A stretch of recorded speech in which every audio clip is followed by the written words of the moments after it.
তোমার বোর্ড পরীক্ষার জন্য খুবই গুরুত্বপূর্ণ একটা প্রশ্ন, সক্রিয় যোজনী এই জিনিসটা নির্ণয় করা। দেখো কুমিল্লা বোর্ড 22-এ আসছিল, বরাবরই বিভিন্ন বোর্ড পরীক্ষায় আসে। দেখো বলছে কিউপ্রাস ক্লোরাইড যৌগে তামার সক্রিয় যোজনী কত। আসলে খুবই সহজ একটা প্রশ্ন, জাস্ট একটু মনোযোগ দিয়ে ক্লাসটা করো, এর পরবর্তীতে সকল প্রশ্ন এই টাইপের তুমি সলভ করতে পারবে ইনশাআল্লাহ। দেখো প্রথমে অনেকে জানে না যে কিউপ্রাস ক্লোরাইড এই যৌগটার সংকেতই আসলে অনেকে জানে না। ভাইয়া এই যৌগের সংকেতটা কি? আমি তোমাকে বলি, কিউপ্রাস ক্লোরাইডের সংকেতটা মনে রাখবা CuCl।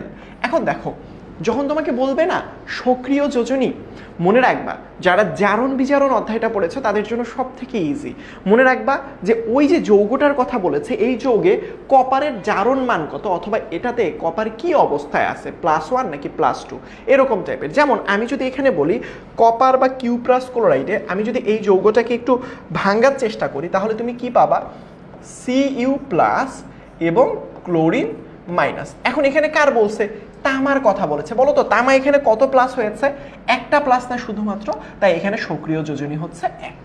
সহজ না বিষয়টা? তার পরবর্তীতে দেখো যদি আমাকে কখনো এরকম বলতো, এই যে দেখো FeCl2 এই যৌগে আয়রনের সক্রিয় যোজনী কত, তুমি এখানে এই যৌগটাকে ভাঙতা, তাহলে ভাঙলে কি পাইতা? Fe2+ এবং ক্লোরিন মাইনাস, দুইটা ক্লোরিন মাইনাস। এখন দেখো তো আয়রন এখানে কতগুলো প্লাস? দুইটা প্লাস না বলো তো ভাইয়া? আয়রন যেহেতু এখানে দুইটা প্লাস, যার কারণে এখানের মধ্যে এই আয়রনের সক্রিয় যোজনী হচ্ছে 2।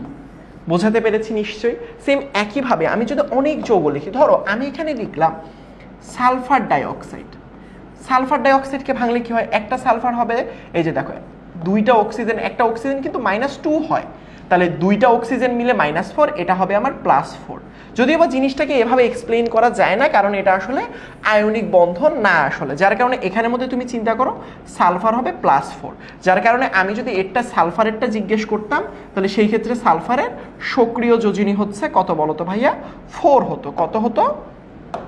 4 হতো। কত হতো? 4 হতো। তার মানে আমি জাস্ট বিক্রিয়কের বিক্রিয়াটা ভাঙবো, ভাঙার পরে যার কথা জিজ্ঞেস করেছে তার মাথার উপরে দেখবো কতগুলো প্লাস রয়েছে বা মাইনাস রয়েছে। যদি দেখি এরকম টাইপের যে ভাইয়া আমার ম্যাগনেসিয়াম ক্লোরাইডের জিজ্ঞেস করেছে, তুমি এই যৌগটাকে ভাঙবো, তাহলে এখানে কত পাবা? ম্যাগনেসিয়াম 2+ আর দুইটা ক্লোরিন মাইনাস, তাহলে ম্যাগনেসিয়ামের মাথার উপর কত আছে? +2। বাট যোজনীর ক্ষেত্রে যেহেতু আমরা প্লাস মাইনাস দিয়ে প্রকাশ করি না, সেই ক্ষেত্রে তার সক্রিয় যোজনী হচ্ছে +2। মানে যেই সংখ্যাটা বা জারণ সংখ্যাটা দিয়ে সে বিক্রিয়ায় অংশগ্রহণ করেছে সেটাই তার সক্রিয় যোজনী। আচ্ছা তুমি যদি এটার উত্তর করতে পারো, দেখো এখানের মধ্যে একটা প্রশ্ন আছে, ফেরাস ক্লোরাইড যৌগে আয়রনের সক্রিয় যোজনী কত? এটা একটু উত্তরটা করো তো ভাইয়া কমেন্টের মধ্যে, আমি দেখি তুমি 2 নম্বর MCQটার উত্তরটা প্রপারলি করতে পারো কিনা। ঠিক একইভাবে দেখো কার্বন মনোঅক্সাইডে কার্বনের সক্রিয় যোজনী কত? দিনাজপুর বোর্ডে এসেছিল। সো দেখো কার্বন মনোঅক্সাইড মানে একটা কার্বনের সাথে একটা অক্সিজেন, মনো মানে মনে রাখবে একটা, অক্সাইড মানে হচ্ছে অক্সিজেন, মানে কার্বন মানে কার্বন, মনো মানে একটা অক্সাইড মানে একটা অক্সিজেন। এই যে দেখো কার্বনের সাথে শুধুমাত্র একটা অক্সিজেন। তো তুমি যদি এখানের মধ্যে ভাঙ্গো জিনিসটাকে, এখানে কি পাবা? একটা অক্সিজেন হয় -2 আর একটা কার্বন হয় কত বলো তো ভাইয়া? +2। তাহলে এখানে যদি আমি দেখি কার্বনের কথা জিজ্ঞেস করেছে, তাহলে কার্বনের এখানে যোজনী কত হবে বলো তো?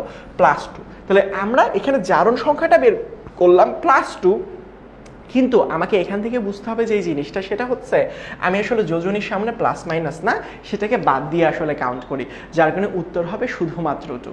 সো তুমি যদি বুঝে থাকো তাহলে এই প্রশ্নটার উত্তর অবশ্যই কমেন্টে করতে ভুলবা না। সবাই ভালো থাকবা। আসসালামু আলাইকুম, আল্লাহ হাফেজ।